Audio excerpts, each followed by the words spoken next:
Okay, let's get started. Hello, everyone, and happy Monday. Monday is a great day because it is the day in which we are spotlighting local authors. So, welcome to the November 2021 Monday Night Spotlight. This week, we are highlighting the work of four talented North Carolina writers, all of whom have released titles recently that fall under the young adult category. So we're calling tonight stories about coming of age. YA happens to be one of my very favorite genres. And so I'm so glad that we have these four stellar talents here to talk to us about their books and to talk about the process and YA itself. I'm going to introduce them one at a time.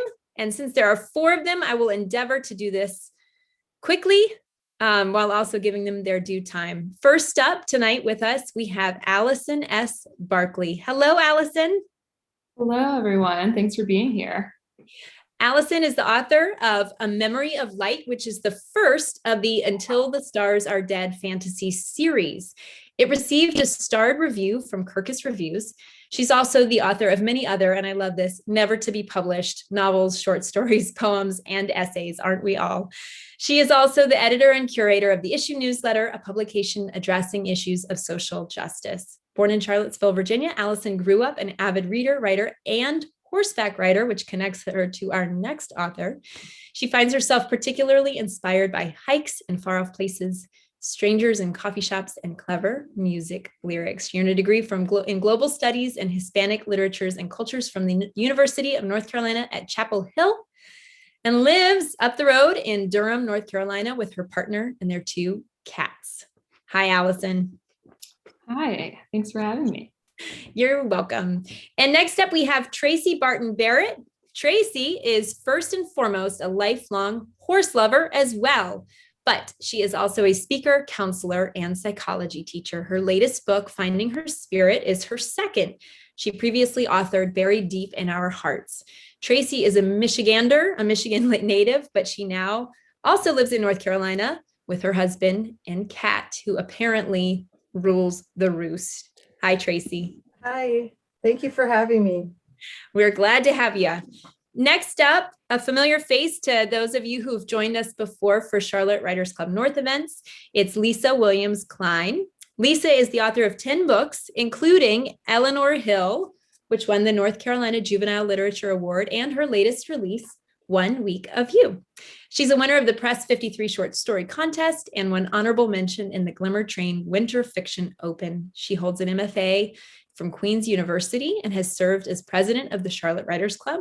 She's a board member of the North Carolina Writers Network, and she is a mentor in the SCBWI Mentor Program. And someday I'll find out what all of those letters stand for. I don't know. She lives right here in Davidson, North Carolina. Hi, Lisa.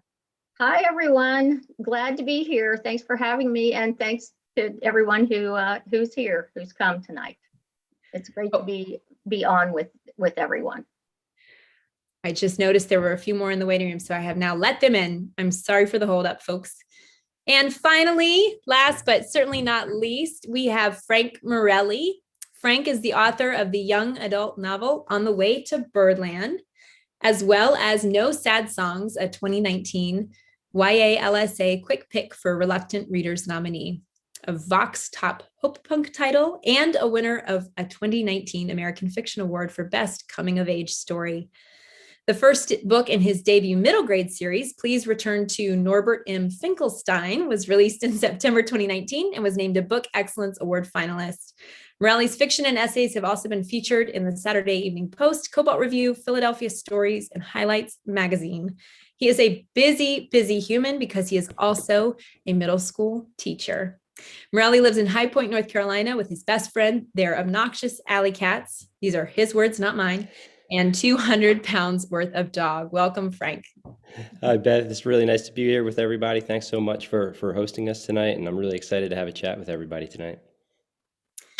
As am I. And so I'm going to step out of the way and let you all talk. And I'm going to start with just a question for all four of you, which has to do with this genre itself. And so, Allison, I'm going to start you. If you can start us off. The question is just why YA? Yeah, for me, it's about accessibility. I read a lot of different genres and levels and everything, but I really like stories that just can kind of hit home for everyone. And I think it's been a special experience for me to be able to write things that not only, can I enjoy and people generations older than me can enjoy, but also that, I've seen very young children reading, with their parents or whatever. So being able to share stories that really reach across many generations.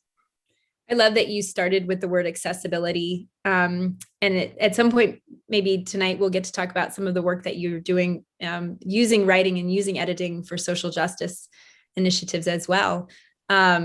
Because I do feel like there is a great deal of work to be done through storytelling as well. So thanks for using that word. Tracy, I'm going to bump to you next. Yeah, for me, this is my second novel. My first novel was an adult book. But for me, the character came first, and it happened to be the book covers when she's ages 9 to 18. And being actually a former psychology teacher, I was able to see a lot of my students and learn from them. And so hopefully from my own personal experience and my students' experiences, I was able to put this into a book form. And also, I think during these years too, they're very formative years. And I think there's a lot of impact that can happen when people are younger. And as Allison had mentioned too, that there are these universal themes. So even though we grow up in different places, different times, we seem to hit upon these themes that come back for everybody and touch us in some way, regardless of where we grew up or any demographic. Accessing the universal through that. I certainly do remember moving through those years myself. And now my oldest is 13 and I am on the cusp of watching her move through that phase of life. It is helpful to sometimes remember what that feels like. Lisa, you've written so many books. Yes. Talk to us about these two in particular and why this particular genre. Well, I like the word Tracy used, formative years, because I think I feel that the emotions of those years are so strong and so intense that I'm, as old as I am now, I can still remember some of the intense feelings that I had when I was that age. And that is one of the things that has really appealed to me about writing for that age, is that it is formative and there's so many experiences that you're having that you haven't had before, and you're forming your impressions about so many aspects of life. And I think a lot of teens wear their emotions on their sleeves, and that makes for good drama too. And that's one of the reasons why we love YA books, is because there's so much drama there. People sometimes do things that they wouldn't do once they're a more logical adult. They might act out of passion or out of their just sheer emotions. And that is wonderful drama. And it's something that I think we can all connect to. So that I think is the most appealing aspect of it to me. So I love that. Can I ask you a quick follow-up question, even though I know we're just getting started? Sure. Just when you're writing a protagonist whose prefrontal cortex is not fully developed, do you find that she is impulsive and making those, how characters can take the reins in the writing process? Do you find that impulsivity exists there, or is that something that you're orchestrating, or is it both? Well, I have told many people that I'm stuck at age 14, emotionally stuck at age 14 for a long time, because I tend to just sink into those emotions, and I think that the character does kind of run away with me. And you also want your characters to not always do the right thing, because then that makes for a better story. So I guess it's a little bit of I'm happy for the plot to go that way, and also a little bit of my memory of the many mistakes I made when I was young, so it's a combination, I guess. So Thank you, Frank. You spend a lot of your life with this age group, so tell us your connection and what your observations are, and what you'd have to say about this particular genre. Yeah, I think young adult literature is like a magical genre, and you're right. I'm kind of embedded in it. So one of the reasons why I love it so much is that I have it kind of right in my face every day. But I think the main reason is because I love to write unreliable characters and have narrators that are just unreliable. And one thing I've always been kind of surprised about, the connective power of young adult literature. You have so many adults who read a young adult novel for the first time, and they're surprised by the depth of what they're able to read. And I think that's because being a young adult means learning a lot of things for the first time. It's the first time you're thrust into like roles of a responsibility or necessary. You're making decisions for yourself for the first time, and a lot of times you make a lot of mistakes. And I feel like as adults, we can never learn those lessons too many times, and it's so easy to connect to them and remember them.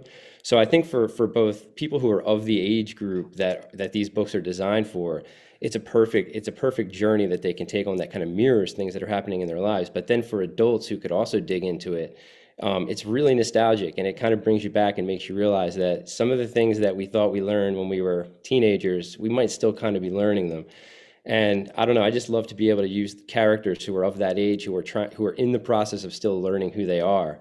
And I love to kind of what you were talking about with Lisa, about how oftentimes these characters are not really developed like prefrontal cortex wise, and make decisions that other characters might not make. So it's really fun to be able to write young adult characters and allow those characters to kind of stand in front of the plot line. That's what I think is so magical about it.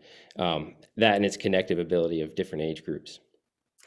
Yeah, I mean, when adult characters or when adults make boneheaded decisions, it's really easy to just write them off or chalk it up to just somebody who's, kind of a jerk. But when kids and teens especially make boneheaded decisions, which they do, ideally we can come from a place of empathy and remembering and support, and still find them so totally charming and endearing. But maybe that's just people who've chosen to teach middle schoolers and high schoolers. Huh? Maybe so. Maybe so. Or choose to still read. I'm going to throw this in the chat as well, but I do want to say for everybody who's here, we're so glad you're here. And if you've got questions for any of these writers, please feel free to type them into the chat and we'll get to them. We usually like to save about 15 minutes at the end of the evening to field audience questions. And so you're welcome to, if something pops up as we're going, drop it there so you remember it, and so that I can also remember to pull it forward as well. Okay. During this phase of our evening's event, I've asked each of our 4 writers to give us a quick rundown of the book. It behooves me, I would be remiss if I did not say that all of these books are definitely available at Main Street Books. They are beautiful. You can find them for now on the shelf right next to checkout. They usually live in our local section toward the back as well. You can ask any bookseller where to find them. And I'm pleased to say that you can find them all on our website as well. So if you are intrigued by these books and you don't yet have your copy, here they are. And I've asked each writer to give us a quick rundown, their own description and synopsis of what the book is about, as well as to read a short passage. So Allison, we're going to start with you. Thanks, Beth.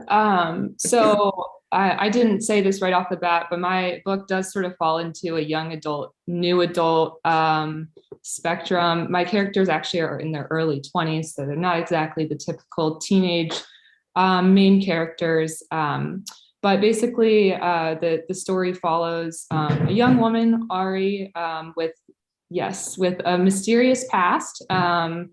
And she is a very solitary, she's a thief living in a country that's embroiled in ongoing civil war for the last 15 years.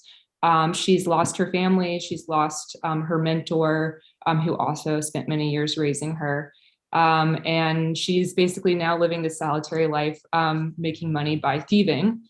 She has an animal companion, a bobcat named Jagger. This is a fantasy series, as Beth mentioned. And she is basically sort of threatened or coerced into taking a job that she doesn't really want from a sort of mysterious stranger. So she partners with a young man, Eli, who is a magician, to go on this quest and steal this object. And so this story is sort of the first part of, or this book is the first part of that story of their journey and the way it really pulls them into the war and the political dealings and everything going on. So I'm going to read the first few pages of chapter 6, so we're not getting too far in, but this is just after Ari and Eli have met. Their personalities are very different, and they really don't get along for a lot of the story. So we're going to start off just, they've recently met and they're on their way to the city where they'll be hopefully carrying out this heist. The next several hours seemed to drag on, or rather they passed so quickly that Ari felt they were not making any headway at all. The sun hurried across the sky while the three travelers raced it on much slower horses. She was growing tense, the pressure of her own expectations making her grumpy and particularly anxious to get out of the open air. Picking up on Ari's stress, Jagger glanced back at the two humans behind him and lengthened his smooth stride to cover more ground. Ari followed his lead, pushing herself forward despite the many hours they had already logged that day. Eli's footsteps came from the rear in the same steady pattern, pounding the purple grass down into the soft earth. As they moved on, the plains darkened with the evening light, turning a deep blue, almost black against the still bright sky.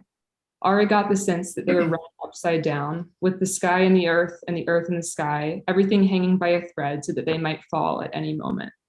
She wondered, if they did fall, whether they would land on the ground or fly among the stars until they were lost for good.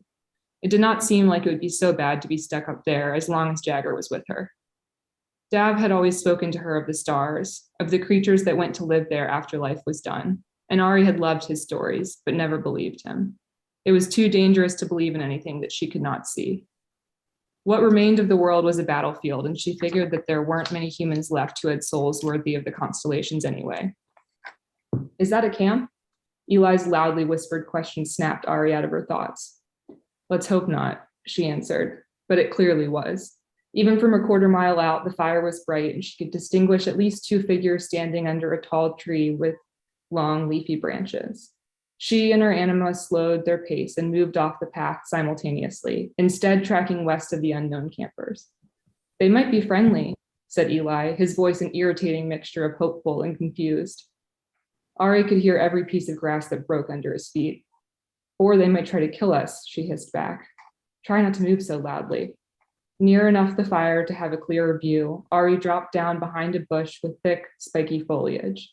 Ignoring the sharp leaves, she pushed her face through the branches to take a look at the scene before them. The two people she had seen from afar were still standing under the great tree, a pair of men with rough hunting attire and heavy axes resting on their broad shoulders. Now that she was closer, Ari could pick out several other forms, one resting against a smaller tree trunk and two more, both moving back and forth in a strange kind of rhythm. This way, she whispered to Eli, pulling her face back out of the bush and looking to make sure he was paying attention.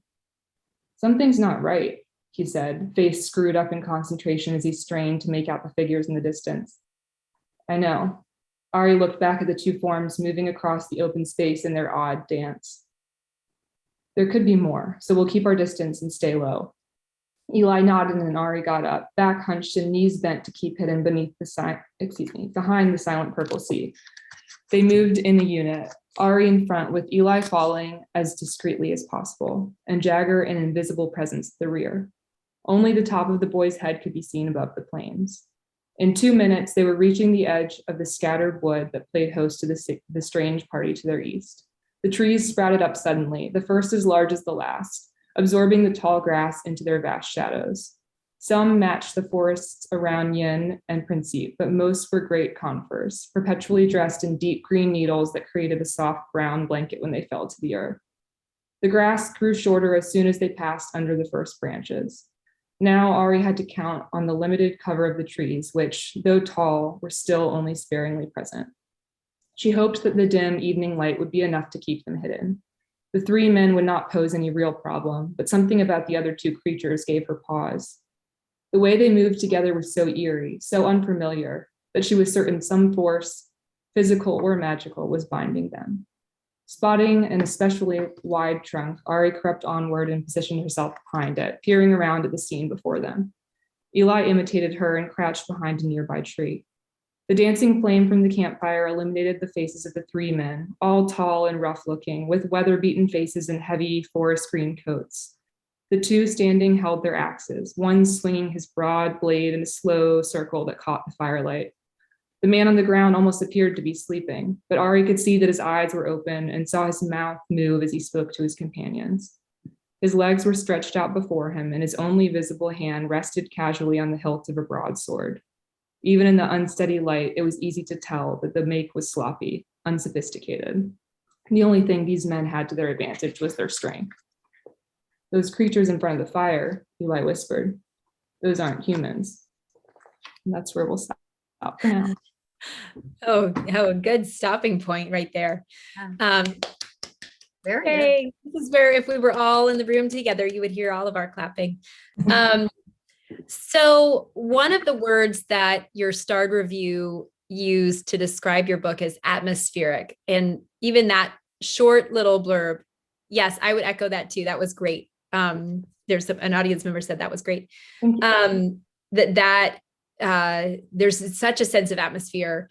And so my question for you has to do with, this is fantasy, so there's a little bit of, there's world building. The setting is so important.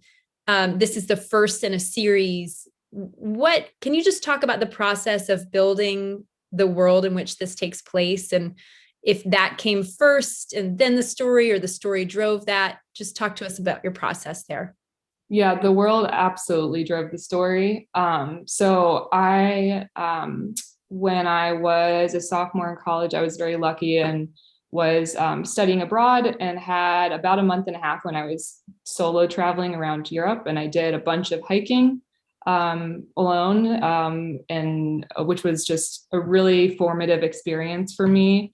So you will see a lot of that reflected here. I love hiking in the outdoors. And so a lot of the story is very inspired by that. I spent a couple weeks in Switzerland, and kind of everywhere you go, you see and hear these stories in all the different towns about like the dragon that lives in the mountain, or the, elves in this cave, or what have you. And they're just kind of everywhere. And it already is a very magical place, in my opinion. It's just beautiful. And so to me, it just like brought out this sense of just like very magical sort of beauty in the world. And so I just started writing a story about a young woman going on this journey. And it really evolved from there.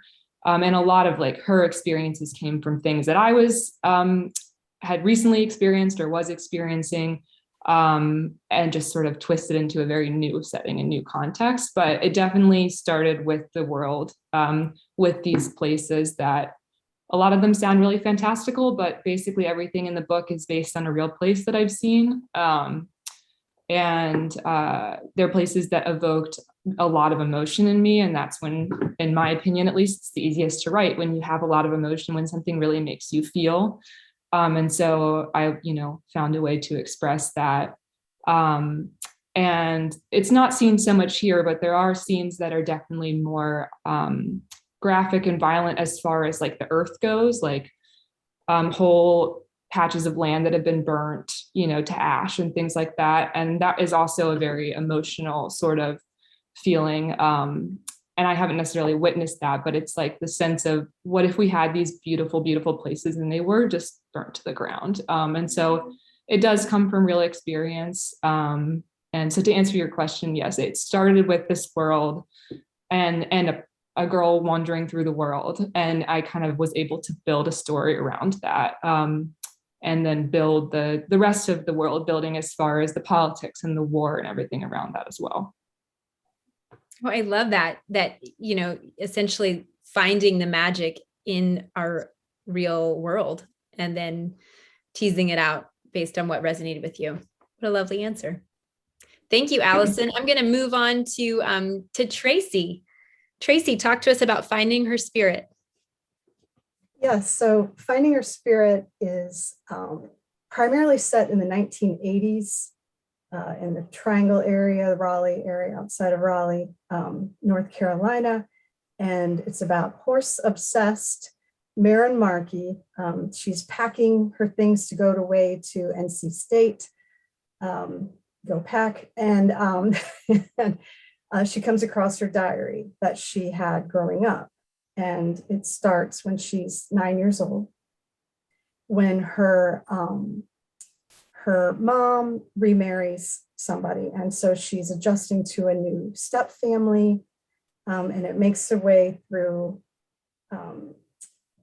elementary school, then junior high, then high school, and then her first semester at NC State. And so through that, she's got an important friendship, her first love, and then an important connection with the horse. And the thing for her is she finds strength in horses, despite the fact she can't have one. So part of the book is this longing to have something that she can't have.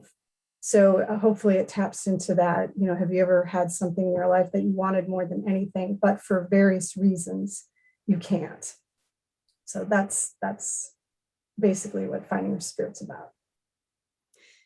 And the structure of your book is interesting because you have these diary entries, which, some of which are written as young as, you said she's 8 when she starts? 9, yeah. 9, yeah.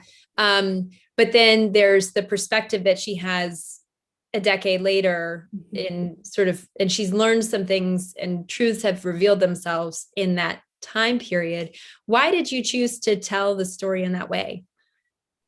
So that's a really interesting question. I have journaled every morning for the past 30 years. So this to me came very naturally and very organically.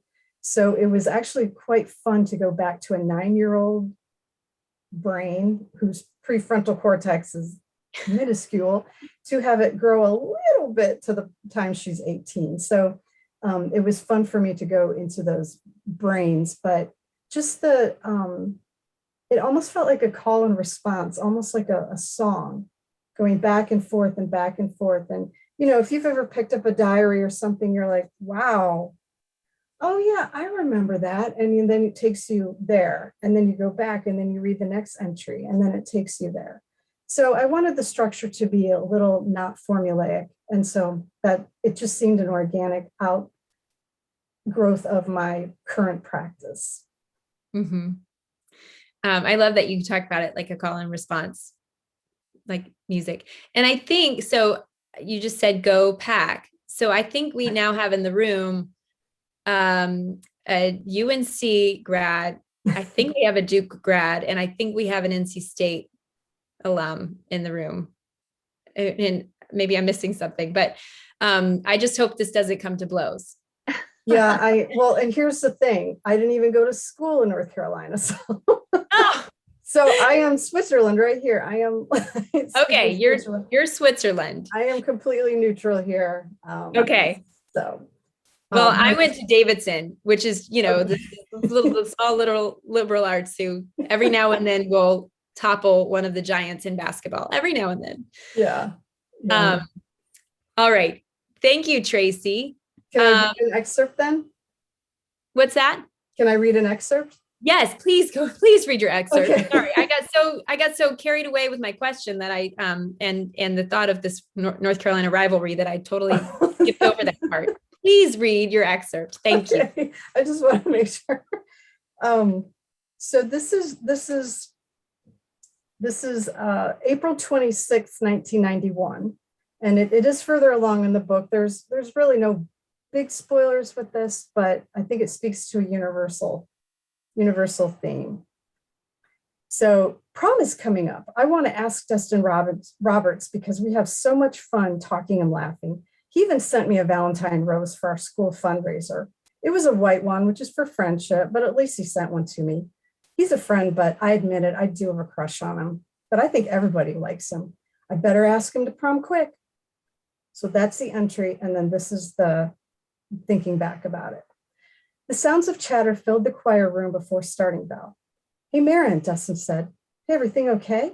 Yeah, I want to ask you something, he smiled, motioning for me to follow him.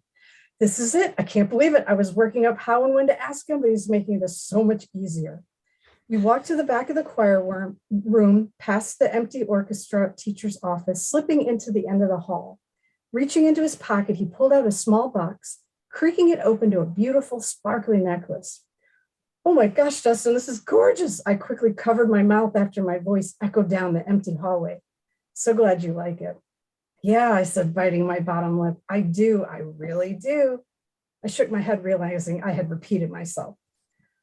Awesome, because I'm going to give it to Brandy when I ask her to prom. My hand reflexively recoiled from the open box. I wanted to know what you thought before I gave it to her. Man, I can't believe I'm so nervous, he said, rolling his head from side to side. Do you think she'll like it?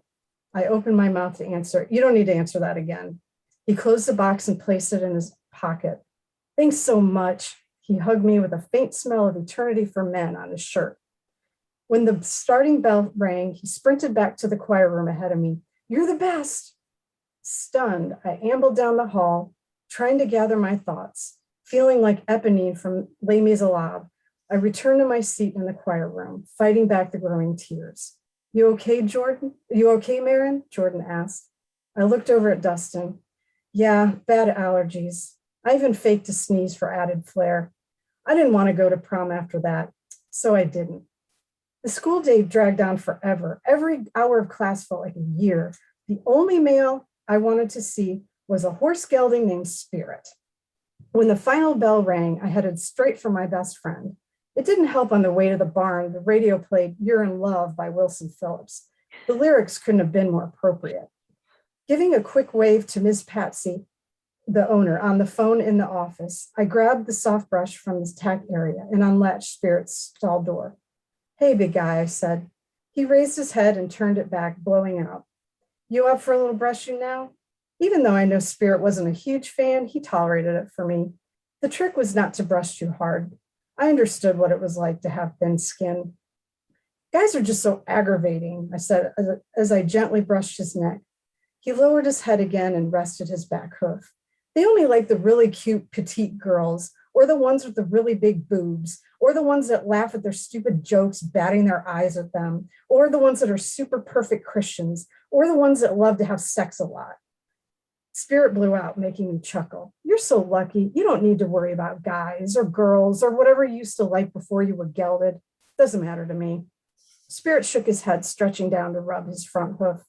I sighed, dropping the brush and scratching down his neck. I'm none of those. I guess that's why I'm not with anybody.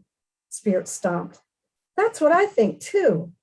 Wrapping my arm around his neck, I gently brought his large head to mine. Being with you is better than any stupid guy anyway. I just want to be here with you forever. I stood at his side for a while. Guess I better go see what Mr. Bucky and Miss Patsy are up to. Kissing his soft muzzle, I giggled when his whiskers tickled me. We were just about to call you over, Miss Patsy said. Lily, a horse, is coming and she's going to have her baby real soon. Can you work late tonight? Yeah. Good, Mr. Bucky said. Spread hay all over the bottom of her stall. She's having her baby soon. This is happening soon. Oh, I don't think I can be part of the birth, though. My eyes darted around, trying to find some way out of this.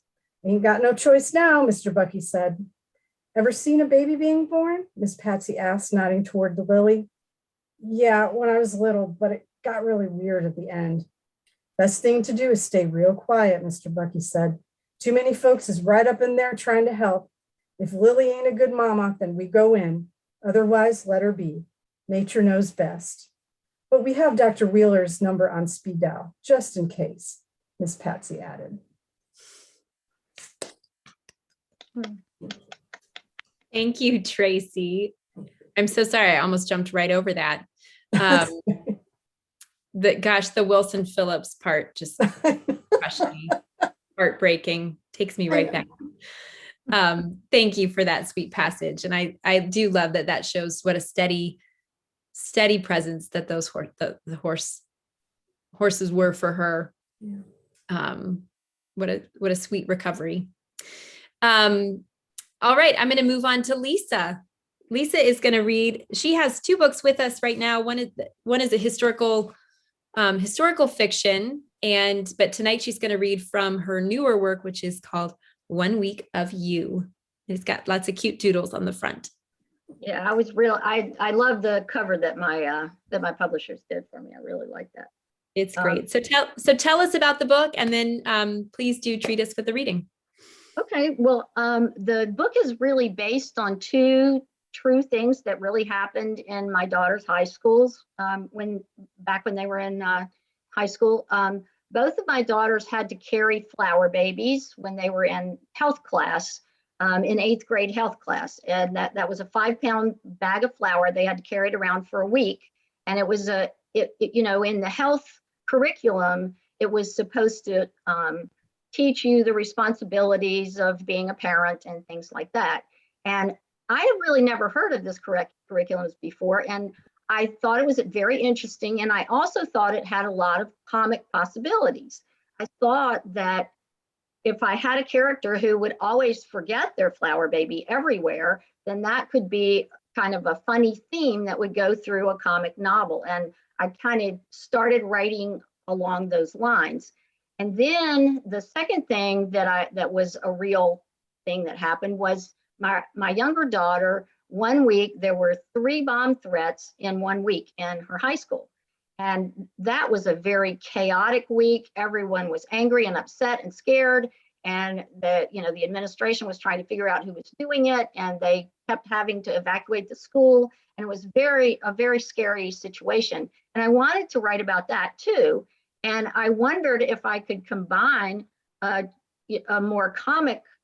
a comic theme of the losing the flower babies with a more serious plot theme. And so I started working on trying to marry these two ideas together.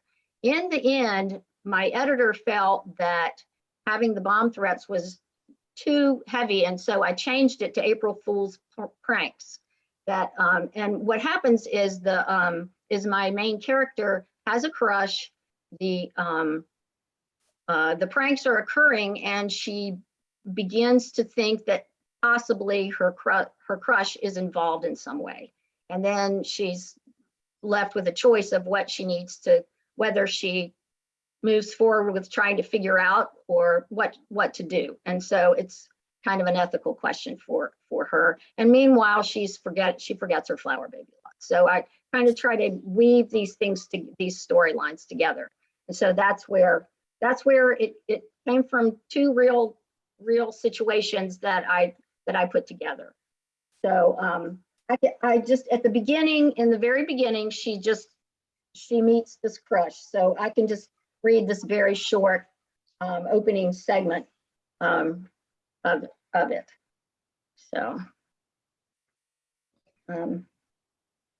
So here's how it happens. I'm standing outside Lakeside High after freshman cheerleading practice, waiting for my older brother, Ryan. I'm always one of the last to get home because Ryan is the last person to leave yearbook staff every day. And I'll always remember this. Some guy standing behind me is playing Skinny Love on his phone and singing along at the top of his lungs. He doesn't have a good voice at all. In fact, his voice is terrible, but he has an incredible amount of out-of-tune enthusiasm, and I can't help it. I turn around smiling.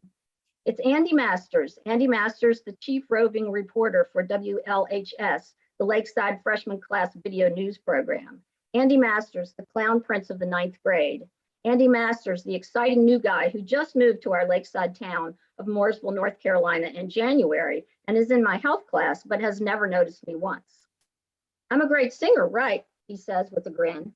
Very enthusiastic, I agree, still with my ridiculous smile. Even having a short conversational exchange with him is enough to give me hives. Talking to him feels like plugging into an electromagnet. I turn back around, my face feeling hot and my mind blanking about what to say next. Maybe nothing. Probably our exchange will be over. But no, Andy pokes me on the shoulder. I turn back around. Do I know you, he says. He's a skinny guy with so much energy it seems to fly from his fingertips and off the ends of his dark curls. It's like I'm being caught in a vortex. Lizzie Winston, we're in health class together. I sit 3 rows behind you. Has he not heard Miss Robinson call my name every day during attendance since class started 3 months ago? We are. Andy's green eyes are wide behind his wire-rimmed glasses. He has eyelashes a girl would die for. He seems knocked over by disbelief. We are. Well, then I'm definitely going to need your number. You are? He grabs his head as if he can't believe how obvious this is. Duh, in case I need to contact you about health homework. Oh, I burst out laughing. Do you think we're ever going to have health homework? Why can't I stop giggling? I give him my number. It's the first time a boy has ever asked. So that's just the opening part of it. So we already, I feel like in those short, in that short clip, we already have a sense of our protagonist, Lizzie. You've already talked a little bit about the flower baby as sort of part of where she came from. But can you talk a little bit about how Lizzie grew for you as a character, and maybe you can speak also to the difference in crafting this novel and this protagonist and Eleanor in Eleanor Hill, 2 very different stories. Okay, that's very interesting. Yes, Lizzie has a lot of me in her, and I was a very forgetful young person, and I was kind of scattered. I was always one of those artistic, creative people where my mind was always somewhere else, and I was never focused on the moment. And so a lot of that sort of came from that. But I wanted her to be, a high achiever, and to be, to really want to do the right thing and to want to do well, but she just has a hard time focusing on the moment. And so there's a lot of me in her.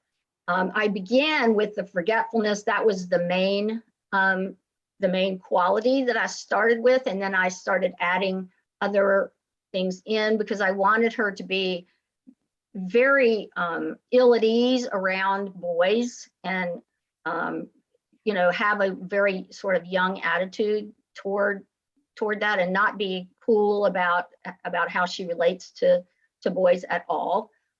So that was another thing I kind of put into the mix. And it was much different from the character that I developed for Eleanor, because Eleanor Hill was actually my grandmother, and I based the book on her letters and photographs that she had saved over her lifetime. When she died, I inherited all these boxes of letters and photographs, and all the way back to 1909, she saved a letter from a young man asking her to walk to church with him on Wednesday night. And she saved just all these photographs and all these letters there was a letter from a doctor in San Francisco. She grew up on the coast of North Carolina in a tiny town called Atlantic. And there was a letter from a doctor informing her that her brother, who had moved to California, had died of TB.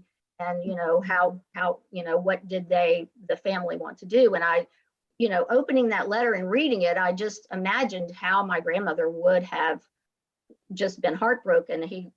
She loved her brother very much. So it was, my grandmother was a very tough person. She lost her husband very young. She hung on to her house during the Depression by taking in boarders and fixing meals for them, and getting different jobs. And she raised my mother as a single mom in the 40s. And she was a very tough young woman, very different from Lizzie, who's kind of flighty and, just has a long way to go. I always pictured Eleanor as being very level-headed and very competent, and always having big dreams, but always being able to figure out a solution to a problem.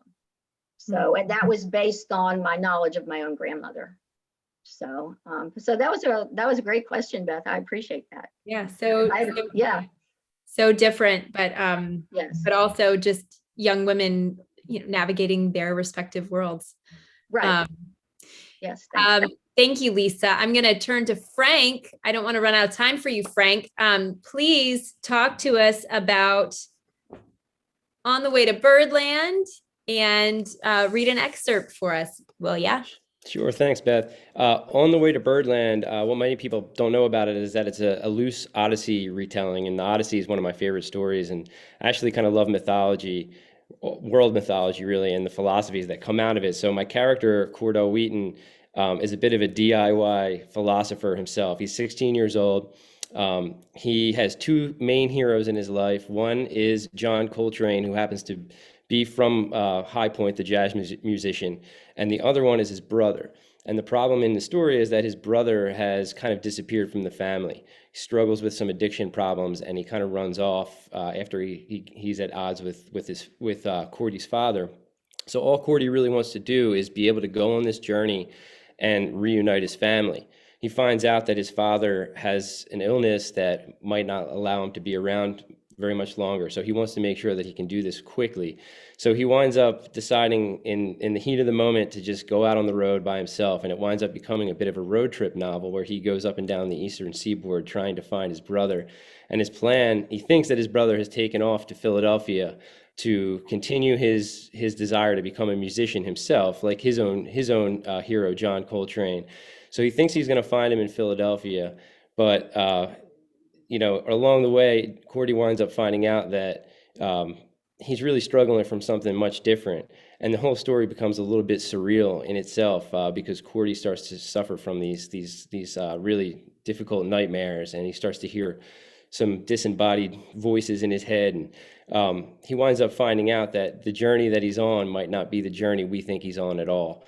And it just was a really fun book to write because it allowed me to kind of write a little bit about trauma, dealing with trauma. I've had a number of different things in my life that caused me to kind of have after effects from it. And I wanted to kind of write a story that had a character in it who was facing those same troubles without having realized it until much later. And basically the journey is twofold, his journey through his own mind and the journey to find his brother. And the passage that I kind of like to read for you is about midway through the book. Cordy meets a whole lot of characters along the way, just like you would expect somebody on an Odyssey-like journey to do. And he winds up kind of hitching for a little while with this like aspiring country music star named Lula that winds up taking him to Nashville. I wanted you to read this chapter so you can get a kind of a feel of the book and how it kind of slips from narrative and into kind of his dreamlike states and back out of it again. So here's a chapter called Take Me Home. About an hour or two outside of Nashville, still on our climb up the green steep of the Blue Ridge Mountains, Lula starts to roll out the questions. First, she's like, how can you be sure you'll be able to find Travis in Philadelphia? I don't answer. Then she's all, how do you know Travis wants you to find him? Again, I don't answer. Then she fires off the one that really gets me pissed. What's the point of saving your money for Birdland? And then so many others designed to let all the air out of my balloon, to make me have doubts, to make me forget why I started the journey. They rattle off the windows of the Chevelle. They pinch and prick at my skin until I can't take it anymore, and I want to burst out of the car and tuck and roll it the rest of the way down the Blue Ridge. Instead, I get loud, like top of my lungs loud, and I rattle off in a single hot breath. Damn it, Lula, my brother's an addict. My dad smoked half his lung away. What the hell else can I do? She doesn't answer for a long time, like eternity long. We sit there in silence until Lula raises a pink polished fingernail to the dial and flips on the radio. The country station again, getting more staticky by the minute. There's a familiar song playing, one I know because I remember Mom and Dad one time sitting in the truck after it was parked in the driveway, and after Travis and me were waiting under the porch light to listen to the rest of the song. It was John Denver's Country Road. Lula steers the Chevelle, and I sit there quiet as a copperhead and watch the roadway sweep up next to steep cliff faces with the pearlescence of mountain streams washing down their mossy faces. John Denver brings us ever closer to home and to Travis, little by little, until Lula has to go and ruin the peace. She grabs her phone from the glove box and holds it out to me. You should call home and let them know you're safe. I stare at her with the phone dangling from her pink polished fingertips, but she doubles down with a stare that's twice as icy and hard as hell. I take the phone just so I can get her eyes back on the road. This isn't necessary, I say. Do it. For me. I figure it can't hurt to pretend I've called and got no answer. At least that would appease Lula until we hit Charlottesville. I turn the phone on and the thing explodes with notifications. For a second, there are so many bells and beeps and buzzes going off. It sounds like a carnival sprung up inside the Chevelle. Yeah, Lula says. Haven't checked that thing since we left. Guess I was in the zone. Yeah, I say. But that's all I get out, because one of the notifications is an Amber Alert, and below it an emergency message. And below that, my picture. I quickly tap out the notifications and dial in the number 222-222-2222, which Travis and I used to prank call when we were kids, because we thought it was hilarious to hear the automated operator repeat back the same stupid number over and over again. Why didn't you leave a message? Lula asked us after I hit the end button and hand her the phone. Voicemail was full, I lie. Lula doesn't look convinced, but I'm pretty sure she doesn't want to incur my wrath and hear me scream like an idiot. So she turns up the volume, and we admire the landscape and listen to the soft purr of the Chevelle as we glide downhill toward Virginia. It doesn't take much time for the evening sun to touch the side of my face with the right warmth, and for my eyes to bog down with fatigue, and for my mind to wander.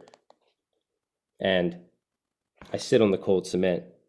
My tongue turns to sandpaper under the gag. The vibrations rumble the floor, the train, the rattle and jerk of cars. A voice breaks the tempo in that key of a foghorn. Take that damn thing off. It trails, blends with the rumbling. How could you? And gets swallowed by the train whistle. Then a solo, nervous and squeaky. I needed it, he pleads. The whistle cries a long, mournful note, discordant but true. The foghorn takes over. Here's your money. A splash. Bills tinkle down to earth as paper raindrops. The door clangs open. Two outlines stand silhouetted against the light. Cordy! My eyelids fly open. I'm in the Chevelle, the passenger seat fully reclined. The car sways on its shocks back and forth a few times, then goes slack. My eyes shoot to the driver's side window. A pair of glowing taillights on a straight, dark road are the only visible signs of the rig that swept past and stirred up the wake. The driver's seat is vacant. I'm going to stop right there, just so you can kind of get a feel for it. Thank you. So the book, it is an odyssey, and he meets all of these characters along the way. And I just wanted to ask you about where they come from. Do you have a favorite of all of these characters who enter Cordy's life? Yeah, it was first of all, it was really, really fun to write the characters, and most of the books that I write, I love to make them character driven, and I actually even create the characters before the plot line and let them kind of tell the story to me. But my favorite character, the character I was just reading to you with Lula, is one of my favorite characters. Probably my favorite character is a character named Emma Rose. Cordy meets her kind of when he's kind of sneaking onto a train, and she is also kind of a runaway, trying to get away from a terrible situation in her life. And they kind of meet and have that kind of hate to love type of situation in their lives, and I kind of love that trope. But they more have this bond that's more of like a sister and brother when it comes down to it. They kind of get on each other's nerves, but they kind of look after each other. And you know, Emma Rose seems to be kind of a little bit more street smart than Cordy, so she helps him along the way. They get separated and then wind up eventually kind of trying to running into each other for the ending kind of scenes of the book.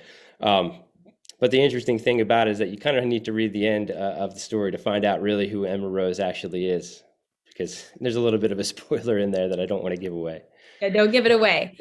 Don't give it away. And I think one of your blurbers uses the phrase that the story itself riffs, much like jazz. I love that Coltrane is, his hero. What, are you a jazz fan? Are you a jazz buff? Like, is that where that comes from? That is a great question. I actually grew up, my dad is been a musician his whole life, kind of still sings in like doo-wop groups, and he loved listening to jazz. And whenever he would flip it on in the car when we were driving when I was a teenager, I would literally make fun of him and tell him how old he was for listening to this music. When I moved to High Point from New York City, I was walking around the street in the first night just trying to get used to the town, see what it was like, and I ran into this statue of John Coltrane. I had no idea that he was from this town, and I just became mesmerized by that. The fact that I could breathe the same air of this legend.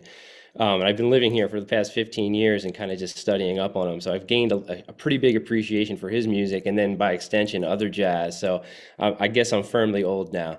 But John Coltrane is an absolute legend for his music. But what I found out, and why I love to include him in the kind of the backdrop of the story, was that as a person, he was really interesting.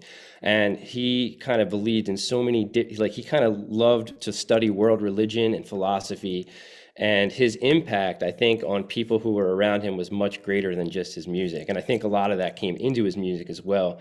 So I just thought he was the perfect kind of glue that could bind my two characters together, Cordy and his brother Travis, who are estranged from each other because of their appreciation for this legend, and the other side philosophies that it brings up, which kind of winds up connecting to the whole human nature side of things and bringing us to the coming of age story that it becomes.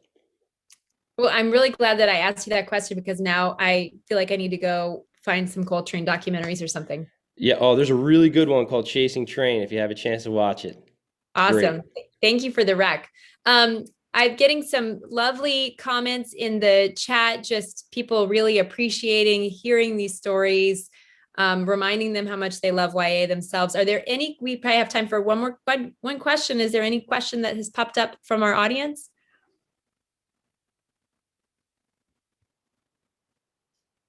Oh, we have one from John. For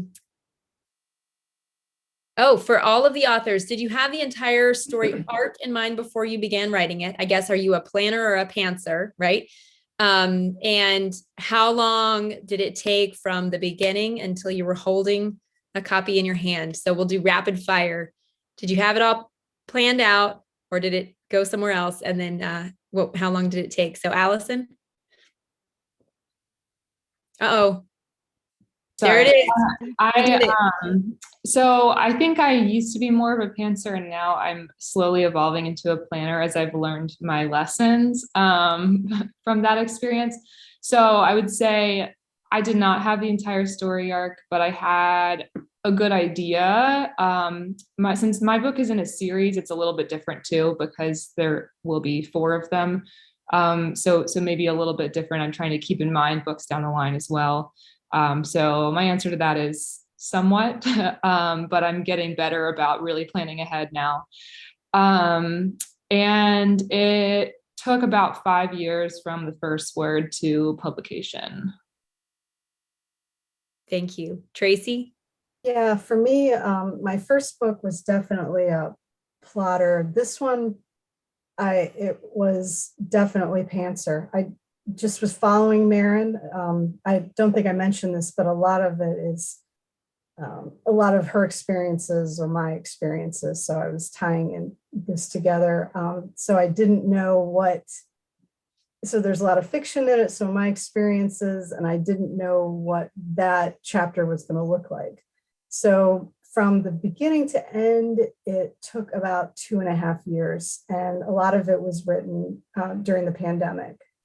Mm-hmm. Which warps time in every possible way. So we will add asterisk. So I had to do some addition and subtraction there, like it actually took. Yeah. Lisa? Eleanor Hill, I guess, was 4 years from when I first started writing until the end. And Eleanor Hill, I did in the story arc, I knew that at the beginning she was going to leave home and leave her father, and at the end she would come home. And so I did have that arc there with that. 1 Week of You, believe it or not, took much longer. It went through many more iterations, and I did not really know. I mean, I knew it was all taking place in 1 week, and that helped hang the story together. That was one of the things I wanted to do with structure also, was to just have everything be in 1 week. But it took 6-7 years. It was a long time, and it went through many versions. So. And Frank? I used to be a hideously incompetent pantser and so sure of myself that I could do it, but with maturity, I've become an over planner, I think, to a point where I spend like 3 or 4 months just planning out stories before I even start writing the first word. And And I do it all on paper too. People think I'm crazy to do that, but like I wind up with these giant plot maps that are like spread across my floor. But I love doing it because it allows me to kind of break things into pieces. And as a person who is a teacher and has not a lot of time during the school year, I need to kind of be able to find small moments to be able to write it. So that helps me. On the way to Birdland, I started actually planning and then writing it in 2018, but the idea really started coming to me in 2005 when I moved to High Point and started thinking how I wanted to kind of bring John Coltrane and High Point, North Carolina into the story. So, but I guess 3 years going on 16 years. Is that right? Sounds right to me. Yeah. Gosh, thank you all so much. This has been such a lovely evening, and I always am always walk away from these events with such an appreciation for what you all do as writers, and especially for the fact that you all are here and among us and so close. I hope that you will all, some of you have already been into the shop to sign books. I hope to get to meet you all in person someday. Just a reminder to our gracious audience, you can find all of these books. We have A Memory of Light, Finding Her Spirit. This is my heavy load here. Eleanor Hill and 1 Week of You, and On the Way to Birdland, all at Main Street Books. Thank you so much for being here, and have a wonderful night, everyone. Thanks so much, Beth. Thank you. Thank you, Beth. Thank you for having us. This was Thank you for fun. having us. You're Yes. so welcome. It was our treat. We'll see you all later. Goodbye. Bye. Thank you for coming. Okay.